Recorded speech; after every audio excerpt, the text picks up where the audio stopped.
What if the man who made you laugh the hardest was also the one who made others feel invisible?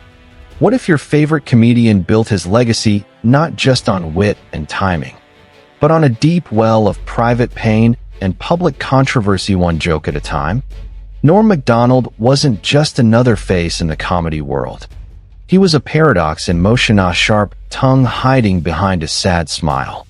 A storyteller who often blurred the lines between truth, sarcasm, and silence. But now, years after his passing, the echoes of his words are louder than ever. And the question isn't simply whether he was funny. The question is whether we ever truly knew who Norm Macdonald was, or if he ever wanted us to.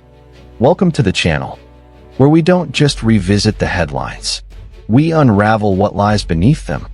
If you believe in questioning the narrative, if you think comedy isn't always harmless, and if you've ever wondered about the cost of keeping secrets for the sake of the spotlight, make sure to subscribe and hit that notification bell. Because today, we're peeling back the curtain on a man who kept us laughing, even as his world quietly collapsed behind the scenes. Norm Macdonald, a name that meant edgy, unfiltered humor for millions. But behind that name stood a boy from Quebec City born in 1959, whose earliest memories were clouded by something he never fully spoke about. His family employed a man named Jack, and in Norm's own words, the presence of Jack carried with it something menacing. He remembered walking into the shed where Jack lived, and then nothing, just panic, fragmented images. He admitted in an interview that he believed something terrible had happened, something his mind had buried for survival. When Jack passed away, Norm didn't cry in the way you might expect. He froze. His body reacted in terror, his breath shallow, his stare hollow. And at the funeral, he could barely look at the man in the coffin. "I wasn't with him that day," he once said. Not there in that room. He didn't press for answers, didn't dig into the past. Whatever happened stayed locked away, silently haunting him, eventually bleeding into the sarcasm he weaponized on stage. He grew up, skipped grades, went to university early, dropped out, studied philosophy, dropped out again.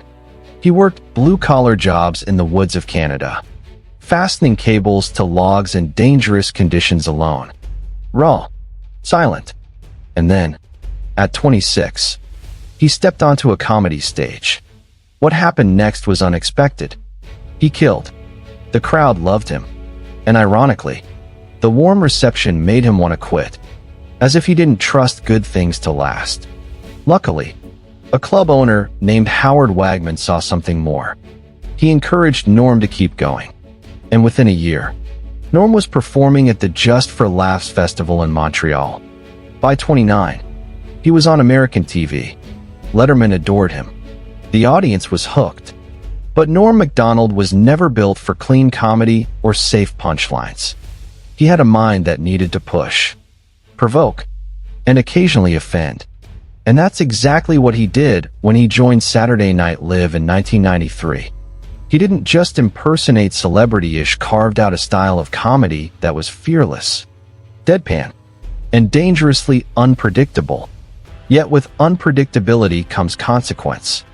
As anchor of SNL's Weekend Update, Norm told jokes that made people laugh hard, but they also made network executives squirm. He poked at scandals, mocked the powerful, and said the unsayable, like using Frank Stallone as a running punchline. Frank didn't mind, but his brother Sylvester did. Or like the time he commented on Michael Jackson's relationship with Shirley Temple posters during a hospital stay. Or when he called out O.J. Simpson in the middle of a murder trial, despite NBC's own president Don Ohlmeyer being close friends with Simpson. That's when the tension really began to mount. Norm was fired from the Weekend Update desk in 1998, allegedly due to declining quality. But Norm believed the real reason was more personal. He had crossed a line by going after a protected figure. The conflict between Norm and Ohlmeyer became industry legend. Was it censorship? Was it personal revenge? Or was it just a matter of taste? It didn't stop there. When Norm released his film, Dirty Work, and sought NBC's support in airing ads, Ohlmeyer refused. Norm had made comments on Letterman and Howard Stern, mocking the network, and NBC retaliated. The ad wasn't controversial, but the man behind it had become a liability. Still, Norm stayed calm. On the surface, he joked that the best revenge would be if everyone went to see the movie anyway. But behind the scenes, something was shifting. The same defiance that once empowered him was now beginning to isolate him. His brand of humor, once refreshing, was being recast as problematic. Comedy, especially in the late 90s and early 2000s, was entering a new era of accountability. And Norm was stuck somewhere between the old guard and a new world that didn't laugh as easily. By now, you might be wondering, was he misunderstood? Or was he simply unfiltered to a fault? That's the tightrope this story walks. And that's exactly why it matters today. Because in the years to follow, the man who laughed at everything slowly stopped laughing himself. In the next segment, we'll dig deeper into the people surrounding Norm, the allies who defended him, the executives who distanced themselves, and the voices especially of women who emerged after his death with accusations that challenge everything we thought we knew. This is just the beginning. Stay with us. Picking up where we left off, Norm Macdonald had just been pushed off the Spotlight Center, fired from the Weekend Update desk, mocked by the very network that once promoted him, and cast aside like a relic of the old comedy guard. But in this next phase of his story, what truly stands out isn't just the institutional backlash, it's the network of people surrounding him. Some loyal to the core, others quietly pulling away. Let's begin with Don Ohlmeyer. As president of NBC's West Coast division during Norm's tenure, Ohlmeyer had the power to elevate or erase. While Ohlmeyer publicly cited falling ratings as the reason for Norm's dismissal, the industry knew there was more beneath the surface. Norm had relentlessly mocked O.J. Simpson, who happened to be one of Ohlmeyer's close personal friends. And not just once. It was a recurring theme. Joke after joke, week after week, Norm kept reminding the world that O.J. is guilty. It wasn't subtle. It wasn't safe. And it definitely wasn't going to be tolerated by someone in power who didn't appreciate his friend being skewered on national television. But the irony here is bitter. Saturday Night Live has always prided itself on being satirical, daring, even rebellious. And yet, when Norm targeted the wrong sacred cow, the system that once championed him suddenly found him too much. Despite this, not everyone turned their back on him. Dave Letterman, a titan of late-night television, stood firmly in Norm's corner. After the firing, Letterman brought Norm back on his show. Not once, but repeatedly. He let Norm speak candidly, even mocking NBC's decision in front of millions. Then there was Howard Stern, whose radio show gave Norm an uncensored platform. Both men saw through the politics and recognized the value in Norm's unfiltered mind. They saw the humor, yes, but also the integrity behind it. And then, there were the quiet ones, those who worked alongside him at SNL. Jim Downey, Norm's writing partner on Weekend Update, offered a different story years later. According to Downey, Norm wasn't just pushed out because of Ohlmeyer. The show was planning to fire Downey as well. Norm, in an unexpected show of solidarity, allegedly told the producers that if they let Downey go, he'd walk too. It's a move that most wouldn't make, especially in a cutthroat industry where self-preservation often trumps loyalty. But Norm was willing to go down with the ship. And according to Downey, that's exactly what happened. This moment speaks volumes. Because for a man often labeled as selfish, arrogant, or insensitive, here was a different side. A friend willing to sacrifice his own career for someone he believed in. That nuance, that duality, is what makes Norm so difficult to categorize. It's also worth noting the rare bond he shared with his brother, Neil MacDonald, a journalist by profession, and someone who Norm trusted enough to confide in about his illness. Neil later revealed that Norm had been battling a rare form of cancer for years, but almost no one knew, not even his closest colleagues. That's how private, how isolated Norm became even as he performed, podcast, and toured.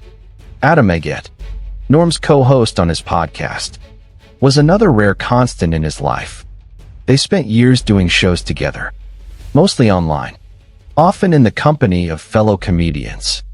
Adam's presence was quiet, sometimes awkward, but it grounded Norm. There was a strange, almost unspoken comfort between them. Their dynamic wasn't flashy. It wasn't built on punchlines or rehearsed bits. It was built on trust. And when Norm's final months came, Adam was one of the few still by his side. But as Norm aged, and as public culture began to shift, not every relationship stayed steady. The Me Too movement was a cultural reckoning. It was raw, necessary, and far-reaching. And Norm, true to form, didn't sit quietly on the sidelines. In 2018, during an interview, he questioned the immediacy with which certain men were canceled, expressing that perhaps things were moving too quickly without proper due process. He specifically mentioned Louis C.K., a fellow comedian whose career collapsed under a wave of allegations. Norm seemed to grieve not just the fall of a friend, but the speed with which society judged him. The backlash was swift. Many saw Norm's comments as tone-deaf, or worse, dismissive of the survivors who spoke out. It painted him once again as someone out of touch, someone who chose camaraderie over accountability. He later apologized, but the damage lingered. Even longtime fans began to question where his loyalties truly lay. Was he defending a flawed system, or simply a friend? This controversy created a quiet but clear divide. Some in the industry distanced themselves. Others stayed silent. And a few, particularly women in comedy, stepped forward with their own troubling memories of Norm. Carrie Lindo, a fellow stand-up, said she had very few good memories of Norm. Her statement was vague, but the implication was strong. Jenny Young, another comedian, went further. She tweeted openly about Norm's alleged mistreatment of women and invited others to share their experiences. And they did. One woman from Milwaukee, known only as Molly, recalled a photo opportunity where Norm allegedly touched her inappropriately. These revelations were never legally challenged, never confirmed or denied by Norm himself, but they left a Steiner murmur that refused to disappear. And in death, as in life, Norm remained a controversial figure. What emerges from this tangled web of relationships is not a clear hero or villain, but a deeply flawed, complex human being. Someone who made others laugh without mercy, stood by friends when it mattered, but also carried shadows that never quite left him. He inspired loyalty and resentment in equal measure. He protected his privacy fiercely, but occasionally let the mask slip. And when it did, what we saw wasn't always comforting. In the next part, we'll examine the contradictions within Norm himself, the mysterious gaps in his public narrative, the inconsistencies that fueled speculation, and the unspoken traumas that perhaps shaped everything he became. Because sometimes, the most revealing truths aren't in what a man says, but in what he refuses to. As we dig deeper, what we begin to see isn't just a comedian entangled in controversy, but a man built on contradictions, walking contradictions, sometimes glaring, other times subtle enough to escape notice. But over time, the cracks started to show, and when they did, they revealed a person much more fragile and perhaps more fractured than anyone expected. Let's return to a moment often mentioned but rarely understood: Norm Macdonald's evasiveness about his childhood trauma. The story about Old Jack The man employed by Norm's family who lived in a shed on their property is one of the few glimpses into his formative years. Norm never directly accused Jack of anything. He never gave specifics. But the way he described the dread he felt entering that shed, the visceral panic he experienced upon hearing of Jack's death, and the lingering silence about what really happened, it all suggests a memory buried under layers of fear and repression. Why didn't Norm say more? Was it denial? Was it shame? Or did he simply decide long ago that comedy was safer than truth? It's a question that follows us through the rest of his life. Because if we examine his choices, a pattern emerges, one of deflection, redirection, and often self-erasure. When asked about his education, Norm once claimed he dropped out of high school at 16. But in reality, he had graduated early at 14. Why would someone downplay their own achievements? Some might call it humility. Others might call it a disinterest in narrative control. But perhaps it was something deeper, a discomfort with praise, or even identity itself.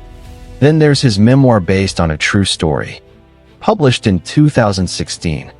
On the surface, it reads like an autobiography, but as you turn the pages, you quickly realize it's anything but linear. The stories fluctuate between fact and fiction, comedy and confession. At times, it's unclear whether Norm is recounting his life or mocking the idea of memoirs altogether. Critics were split. Some dismissed it as incoherent or evasive. Others, like essayist Rebecca Onion, saw it as a mirror, one that reflected Norm's internal struggle with the world of celebrity, with performance, and with himself. She suggested that each chapter was a different version of Norm, trying and failing to be understood. That, in many ways, might be the truest statement about him. He gave us versions, masks, personas, but rarely, if ever, the whole man. The contradictions didn't stop there. Take his approach to comedy. In his final years, Norm spoke out against politicized humor. He said he wanted comedy to be apolitical, free from agenda, focused only on timeless observations. But this came from a man who, throughout the 1990s, was arguably one of the most politically barbed comedians on mainstream television. From O.J. Simpson to Bill Clinton to the Catholic Church, no subject was too sacred. So what changed? Did Norm evolve? Or was he retreating? Perhaps after years of backlash, after being removed from jobs, after being silenced and censored, Norm finally decided it wasn't worth the fight. Or maybe he believed that the climate had changed too much. That comedy could no longer afford the brutal honesty he once thrived on. Either way, the shift was jarring and not everyone accepted it. And then, of course, there was the illness. In 2013, Norm was diagnosed with multiple myeloma, a cancer of the white blood cells. He told almost no one, not his colleagues, not his fans, not even some of his closest friends. Only his brother, his manager, and a few production partners knew the truth. For nearly a decade, he performed, traveled, recorded podcasts, and showed up in interviews while privately undergoing chemotherapy, stem cell transplants, and eventually treatments for a second cancer, myelodysplastic syndrome, which developed later on. He lost the ability to golf. He struggled with neuropathy. He battled infections that left him weak and bedridden. Yet through all of it, he insisted on secrecy. Why? The answer might lie in something he once told Rolling Stone. People don't want to hear about death. That line, short and cutting, reveals something profound. Norm didn't just fear being pitted. He feared becoming irrelevant. He feared being rewritten in Real to Me as a dying man rather than a living performer. So he lied. Or at least, he omitted. He smiled while in pain. He joked about cancer on stage once, even calling it a draw if it killed him, because it would die when he died. That wasn't a punchline. That was a worldview, and a haunting one at that. His final special, filmed in his living room during the pandemic, was done in a single take. He knew he might not live long enough to ever perform it live. The walls were plain. There was no audience. Just Norm, a mic, and a camera. It was raw, somber, strange, and unmistakably him. When the special was eventually released posthumously, viewers were stunned, not by the content, necessarily, but by the sheer resilience it took to create it. It was, in every way, his parting shot, a final note, one last attempt to be heard without being pitted. But even in death, the contradictions remained. Some hailed him as a comedy legend. Others, especially those who felt hurt or wronged by him, saw a man who never fully owned up to his impact. A man who, despite all the laughter, left pain in his wake, some of it unspoken, some of it very public. So we're left with questions. Was Norm Macdonald brave or reckless? Was he a truth teller or just good at hiding behind the truth? Did he protect himself out of necessity or as an excuse to never grow? These aren't easy questions, but perhaps that's the point. Norm didn't make it easy to understand him. Maybe he didn't want to. Maybe he didn't think we deserved to. Or maybe, just maybe, he believed that life, like comedy, was meant to remain just mysterious enough to make us uncomfortable. We now move into perhaps the most revealing part of Norm Macdonald's story, not the events of his life, not the truths he did or didn't tell, but the ways in which we reacted to them. Because after someone passes, their memory no longer belongs solely to their family or their body of work. It becomes a public battleground. And in Norm's case, the battle lines were drawn almost immediately. For many, the first reaction was reverence. Tributes flooded in from every corner of the comedy world. Dave Chappelle dedicated an entire performance to him. Conan O'Brien called him one of the greatest comedic minds he'd ever known. Letterman, visibly shaken, struggled to express what Norm meant, not just as a comedian, but as a human being with an unusually original voice. To his peers, Norm wasn't just funny, he was fearless. He didn't chase applause. He didn't soften his edges for acceptance. In a world increasingly polished and curated, Norm stood apart. He said the things that others only whispered backstage. He leaned into silence, discomfort, and ambiguity, tools most comics avoid at all costs. And to those who loved him, this made him a genius. But not everyone saw it that way. Even before his death, and especially after, a different narrative began to surface. One that challenged the carefully curated legacy being passed around on TV and social media. That narrative didn't come from comedy stages or late-night couch sit, came from women, former colleagues, and marginalized communities who remembered Norm not as a bold truth teller, but as someone who occasionally weaponized humor against the vulnerable. The backlash to Norm's controversial jokes was never new. But what changed was the cultural climate. In the post-Me Too world, jokes that once slipped under the radar were now being re-examined under a microscope. Audiences began asking questions they hadn't asked before. Whose expense was that joke at? What message did it reinforce? Who did it hurt? For instance, let's revisit the infamous Brandentina joke. In 1996, Norm made a remark about the convicted murderer John Lauder and the brutal killing of Brandentina, a trans man. The joke didn't just misgender Brandon, it ended with Norm saying, "I think everyone involved in this story should die." It was framed as sarcasm, a grotesque punchline, but the impact went far beyond comedy. Activists, especially those in the LGBTQ+ community, were outraged. Protest groups like the Transsexual Menace threatened to picket SNL. NBC was forced to publicly acknowledge that the joke never should have aired. Yet no formal apology was issued. Norm never clarified. The silence was deafening. Years later, those wounds were reopened when Norm made dismissive comments about the Me Too movement, suggesting that perhaps some people were being punished too quickly. Again, his defenders called it nuance. His critics called it complicity. So, which is it? Was Norm just saying what everyone else was too afraid to say, or was he using that as a shield to say things no one should have said in the first place? This is the dilemma at the heart of his legacy. And depending on where you stand, it's easy to see either a man unfairly maligned by a hypersensitive culture, or a man finally being held accountable for years of unchecked speech. Let's not forget, Norm was not canceled in the modern sense. His shows didn't get pulled. His Netflix special was released posthumously, not buried. He continued to work, tour, and speak his mind even as controversy swirled. But what did change was the tone.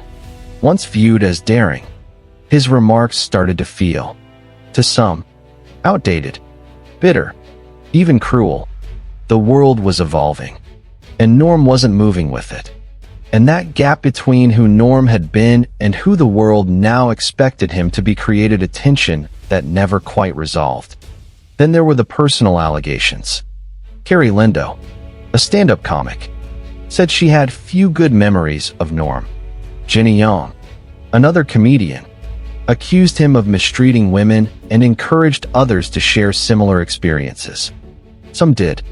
Molly, a woman from Milwaukee, described an encounter where Norm allegedly touched her inappropriately during a photo opportunity. These weren't lawsuits. These weren't headlines. But they were real stories told by real people, and they added weight to the darker side of Norm's reputation. And yet, these allegations didn't fully register with his most loyal fans. Some dismissed them outright. Others minimized them as anecdotal, unproven, or irrelevant. The cult of Norm, the version of him that lived on Reddit threads, in old SNL clips, in podcast soundbites, was too powerful to dismantle. That reaction speaks volumes, not about Norm, necessarily, but about us, about the way we choose to remember. When someone dies, there's often a rush to sanitize their memory, to focus on the good, the inspirational, the safe. We quote them. We post tributes. We share their best moments. And in doing so, we risk creating a version of that person who never really existed. Norm Macdonald would have hated that. Because if there was one thing he seemed to resent more than anything, it was dishonesty, especially the kind that hides behind politeness. But here's the twist. Even Norm, in all his brutal honesty, left behind a carefully edited version of himself. The man who refused to tell anyone about his cancer diagnosis. The man who blurred truth and fiction in his memoir. The man who publicly shunned political correctness but privately battled demons that went unspoken for decades. And so, we're left with a legacy split down the middle. On one side, the comedian's comedian, the dry wit, the fearless performer, the guy Letterman said he'd have on every single week if he could. On the other side, a man accused of punching down, a man who may have hurt people with his words and possibly his actions, a man whose silence, in some moments, spoke louder than any joke ever could. In the end, we are forced to wrestle with the duality. Can someone be both brilliant and blind, both lovable and harmful? Can we celebrate the art while acknowledging the flaws in the artist? These are not easy questions, but perhaps they're the only questions that matter. As we continue to untangle the legacy of Norm Macdonald, we're faced with a deeper question, one that extends far beyond the man himself. What happens when comedy is no longer just a form of entertainment, but a coping mechanism, a deflection, a way of keeping the world at arm's length? For Norm, the stage was never just a spotlight, it was a barricade, a place where he could throw stones without showing his hands. And perhaps that's why his work resonated so deeply, and disturbed just as deeply. Norm once said that he had no opinions, that he didn't believe comedy should be political. But that's a claim that collapses under the weight of his own material. His jokes regularly walked the edge of public discourse, whether it was on the O.J. Simpson trial, sexual assault, gender identity, or religious hypocrisy. He didn't avoid politics. He dressed it in irony, in sarcasm, in plausible deniability. What he meant, many would argue, was not that he avoided politics, but that he avoided the expectation of moral clarity. That he didn't want to be a moral voice, or a symbol, or a flag bearer for any cause. He wanted to observe, to deconstruct, and, when necessary, to destroy. And that's what made him different from most comedians. While others chased applause breaks and predictable crescendos, Norm embraced failure. He leaned into silence. He would tell a joke, let it die, and then tell it again slightly worse just to watch the discomfort bloom. He found comedy in awkwardness, in the space between what we say and what we mean. And that made him unpredictable and to some, dangerous. But there's something more subtle at work in Norm's approach. The way he used comedy to deflect vulnerability. Even in his rare moments of sincerity, there was always a punchline waiting just around the corner. Pain was never presented raw, was filtered, masked, and weaponized. When he joked about gambling away $400, 000 on a Super Bowl bet, it wasn't a confession, it was a routine. When he talked about the horror of being alone in a hotel room, he couched it in absurd imagery. There was always a layer between him and the listener, always a buffer. This makes you wonder, was he protecting the audience from the darkness inside him? Or was he protecting himself from the judgment he feared would follow if he ever dropped the act? Let's not forget that Norm's struggles weren't only emotional. His battle with gambling addiction was well documented, at least by those who knew him best. Adam Sandler once recounted finding $25,000 worth of poker chips in Norm's refrigerator. Norm laughed it off, saying it was to avoid taxes. But later, he admitted the truth. He had already lost it all. Not just that money, but much more over and over again. Norm didn't gamble for fun.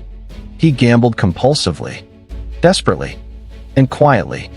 He once said that online poker nearly ruined his life. That he played up to 20 games at once. That he couldn't sleep, couldn't eat, couldn't think straight. It wasn't about thrill. It was about escape, about numbing, about replacing the silence with the illusion of control.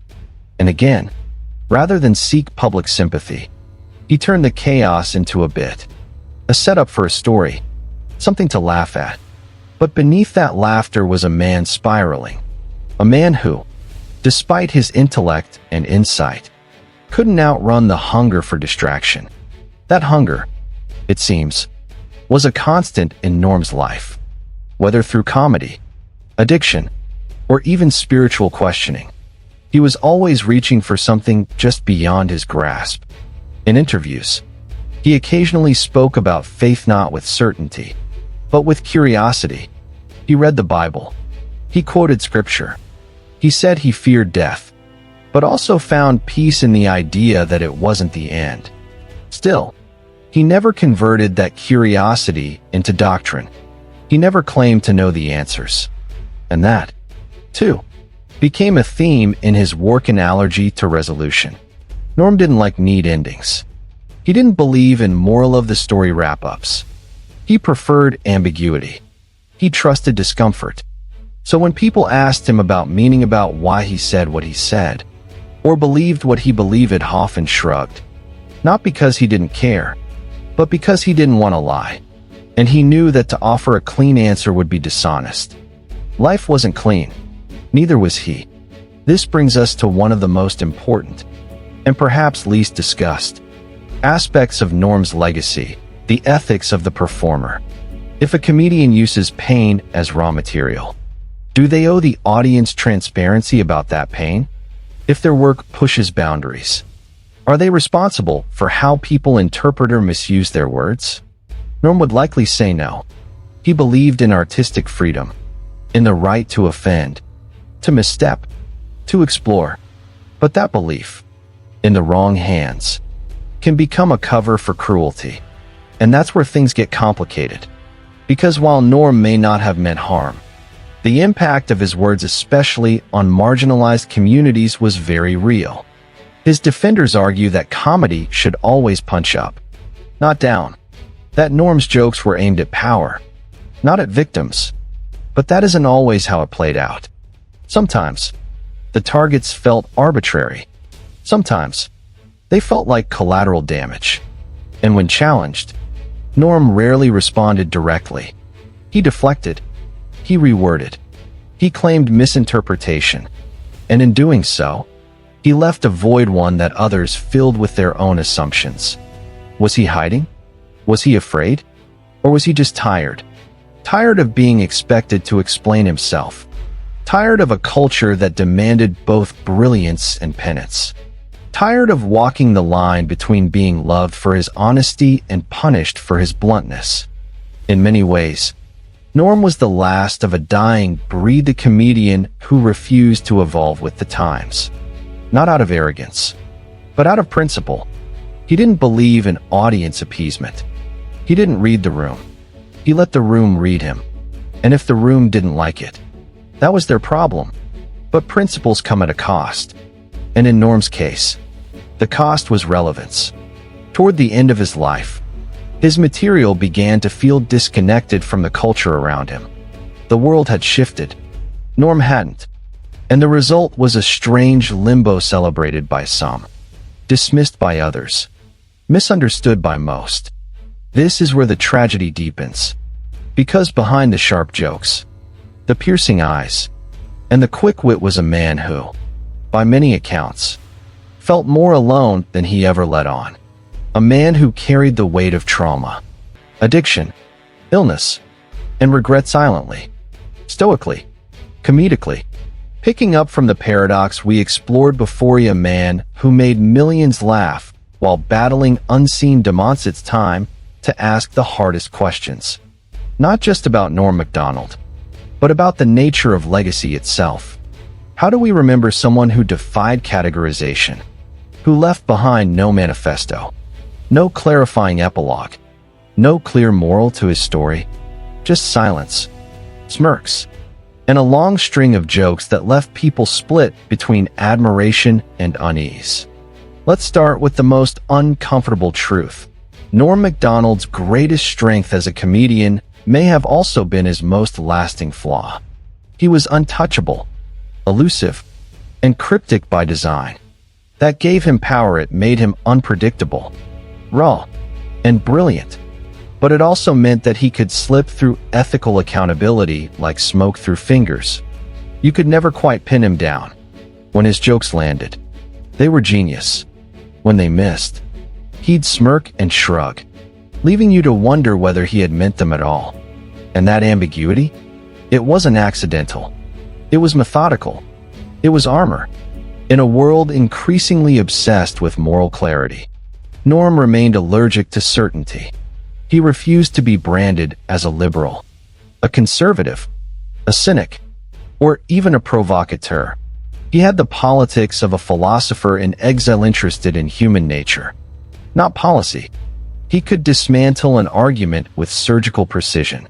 But when asked where he stood personally, he'd either laugh or tell a story that looped back to nowhere. But that refusal to engage, that avoidance of firm stances, came with consequences. We live in an age where silence is often interpreted as complicity. And Norm's silence, especially around the most heated issues of his time, Me Too, trans rights, racial justice, was noticed. When he did speak, it was usually from the perspective of a man uncomfortable with the language of progress, skeptical of sudden cultural awakenings, and worried about the erosion of due process. To some, this made him principled. To others, it made him out of touch. That tension between resisting modernity and hiding behind it followed Norm to his final breath. Even in death, he left us guessing.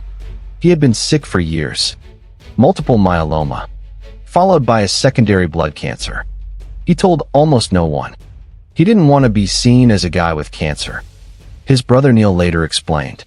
But that decision also meant that his audience, his friends, Even his colleagues were denied a chance to understand the context behind his final performances. He went through chemotherapy in silence, suffered through neuropathy in silence, lost his physical strength in silence, recorded an entire Netflix special in his living room, just in case he didn't make it to a real stage again. And he didn't. The special aired after his death, without fanfare, just Norm, speaking directly into a camera. No audience, no laughter, just a man, alone, talking to the world like it was one person. There's something haunting about that final act. For a comedian who lived for the sound of reaction, his last recorded words were met with silence by design. Maybe that was the point. Maybe he was reminding us that comedy isn't always about laughs, it's about timing, vulnerability, and truth delivered in ways we're not ready to absorb. And maybe that's the truest expression of who Norm Macdonald was. A man who understood the mechanics of comedy so deeply, he could dismantle them in real time. A man who knew how to use the rhythm of speech, the tension of a pause, and the weight of a sigh to say something without really saying it. But where does that leave us? Do we honor the genius and ignore the damage? Do we forgive the moments of cruelty because they were wrapped in irony? Do we treat Norm as a product of his time, or hold him to the standards of ours? The answers aren't easy. They're not supposed to be, because legacy isn't a reward for talent. It's a reflection of memory. And memory is always filtered through pain, affection, hindsight, and the stories we choose to tell ourselves about the people we once loved. Norm didn't give us a resolution. He didn't write a goodbye letter. He didn't confess, explain, or redeem. He left behind work, footage, books, performances, awkward silences, devastating timing, a trail of laughter that often came with a sting. He left behind questions, and maybe that's what he wanted. To be remembered not as a martyr or a monster, but as a man who made us feel something complicated, who forced us to confront our own boundaries for humor, forgiveness, and truth. In the end, perhaps the most honest thing we can say about Norm Macdonald is that he refused to lie to us, and also refused to tell us the full truth. He left the punchline incomplete. And in that space between what we expected and what he delivered, we're forced to fill in the blanks ourselves. Not with laughter, not with applause, but with thought, with discomfort, with the quiet realization that some lives were never meant to be neatly understood, only witnessed, debated, and if we're lucky, learned from. So here we are, still laughing, still questioning, still trying to figure out who Norm really was. And maybe, just maybe, that means he got the last word after all. So maybe the real question was never, was Norm Macdonald right or wrong? Maybe the question has always been, why do we laugh the hardest when we're trying to avoid the truth? Because at the heart of Norm's legacy is not just the echo of laughter but the sound of something else. Something unresolved. A silence that lingers after the punchline. A shadow behind the smirk. A man who gave everything to the stage except perhaps the one thing we all craved, clarity. And maybe that's the point. Maybe Norm didn't want to be understood. Maybe he knew that once we start demanding clean answers from messy people, we lose sight of what made them human in the first place. But here's what lingers. The thought that brilliance and brokenness are not opposites theory, often neighbors. That comedy can be both a sword and a shield. That the jokes we tell, and the ones we choose not to tell, say more about us than we realize. So as we look back at Norm Macdonald, not just the performer, but the person behind the personery, left with an uneasy question. What do we forgive in the name of genius? And what do we excuse? Simply because we were entertained? Thank you for staying with us until the very end, for daring to ask harder questions, and for choosing not to look away. Subscribe to the channel so you don't miss a single truth that's still hiding in plain sight. We'll be here, digging deeper. Until next time.